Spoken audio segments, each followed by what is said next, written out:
Silahkan duduk. Terima kasih ya, Bu. Sebelumnya ada apa ya, Bu? Saya kok dipanggil ke sini?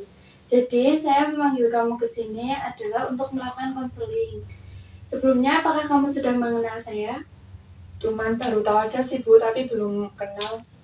Baik, sebelumnya perkenalkan nama Ibu Miftah. Saya adalah salah satu guru BK di sekolah ini. Berhubung kamu sudah mengenal nama saya, silahkan kamu memperkenalkan diri kamu. Baik, Bu. Sebelumnya nama saya Fani, Bu. Saya dari kelas IPS, 10 IPS. Oh, dari kelas 10 IPS. Iya, Bu. Terus rumah kamu di mana? Rumah saya di Kulon Progo. Wah, jauh ya. Kalau ke sekolah kamu naik motor sendiri atau diantar orang tua? Saya naik motor sendiri, Bu. Oh, begitu. Kita kan sudah saling mengenal di sini. Sebelumnya, Ibu ingin mengucapkan terima kasih kepada kamu, Fani, karena kamu telah mau datang ke sini. Kamu tidak terpaksa kan? Sama sekali tidak, Bu.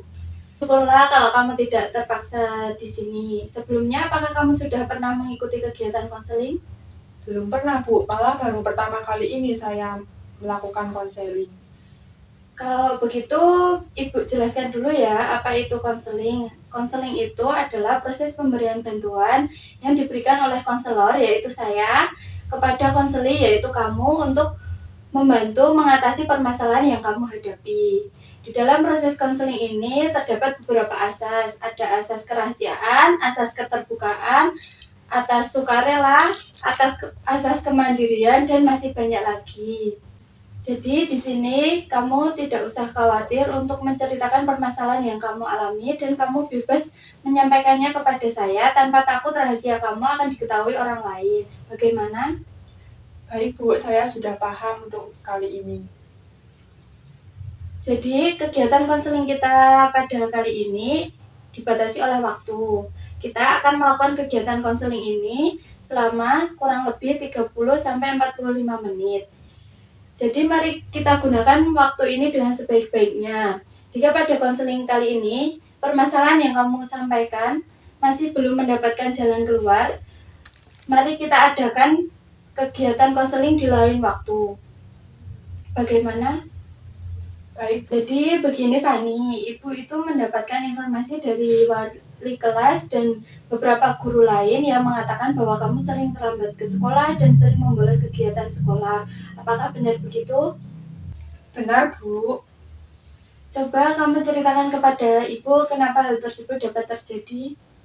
Saat saya masih SMP, saya belum berani melakukan hal tersebut, Bu. Namun saat saya masuk kelas 10, saya diajak oleh teman-teman saya untuk keluar malam. Dan biasanya pulang menjelang pagi. Dan itulah yang membuat saya bangun kesiangan. Lalu bagaimana dengan tugas-tugas yang diberikan oleh guru-guru mata pelajaran yang lain? Biasanya saya lupa mengerjakan, Bu. Bahkan biasanya saya hanya mengerjakannya saat di sekolah. Apakah orang tua kamu menegur atau memberikan peringatan kepada kamu atas tindakan yang kamu lakukan ini? Sebenarnya saya sering dimarahi oleh ibu saya, Bu. Tapi biasanya saya tidak mendengarkan dan malah memarahi balik ibu saya. Lalu bagaimana dengan ayah kamu? Apakah juga memberikan peringatan atau menegur atas perbuatan yang kamu lakukan? Ayah saya tidak mengetahuinya, Bu, karena ayah saya bekerja di luar kota. Baik, jadi ayah kamu jarang di rumah ya? Iya, Bu. Baik, jadi berdasarkan yang kamu ceritakan, Ibu paham. Jadi kamu kesulitan ya antara membagi waktu untuk bermain, belajar, beristirahat, sehingga kamu sering bangun kesiangan dan sering terlambat ke sekolah. Iya, Bu, saya sangat sulit untuk membagi waktu. Waktu saya hanya saya gunakan untuk bermain dengan teman-teman saya, Bu.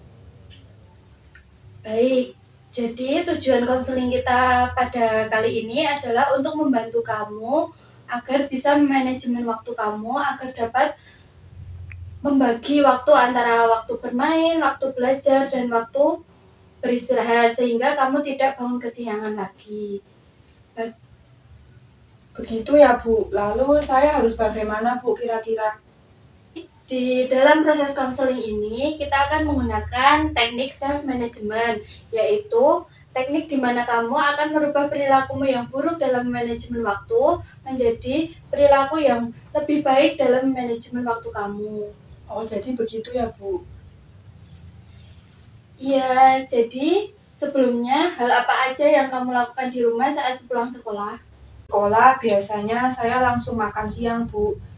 Terus nanti tidur sampai maghrib.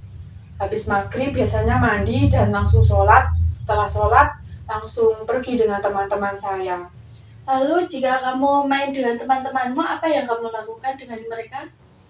Ya biasa, Bu, anak-anak muda bermain game, bermain gitar, ya nongkrong-nongkrong gitulah, Bu.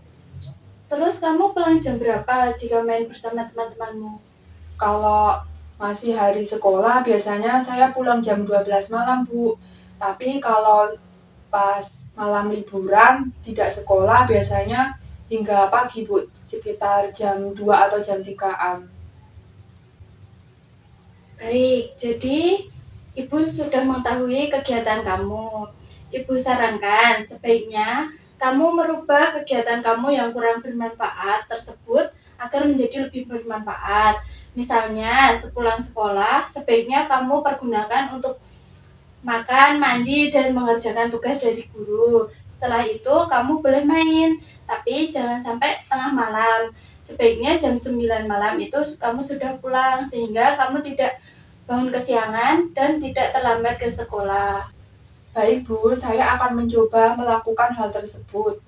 Baiklah, Ibu beri waktu kamu 1 minggu ke depan. Kita akan melihat apakah dalam 1 minggu ke depan kamu dapat merubah perilaku buruk yang kamu lakukan kemarin menjadi perilaku yang lebih baik lagi. Baik, Bu, saya akan mencobanya. Tidak terasa ya, kita sudah menghabiskan waktu 40 menit untuk melakukan kegiatan konseling ini. Apakah ada yang masih ingin ditanyakan lagi? Sepertinya sudah cukup, Bu. Berhubung tadi saya memberikan kamu tantangan dalam 1 minggu ke depan, jadi minggu depan kita bertemu lagi di sini ya. Baik, Bu. Baik, mari kita akhiri kegiatan konseling kali ini. Sebelumnya Ibu ingin mengucapkan terima kasih atas partisipasinya dalam kegiatan konseling ini ya, Fani. Sama, Bu. Sebelumnya saya juga terima kasih ya, Bu, sudah sebelumnya sudah mau mendengarkan cerita saya. Kalau begitu, saya izin pamit dulu ya, Bu.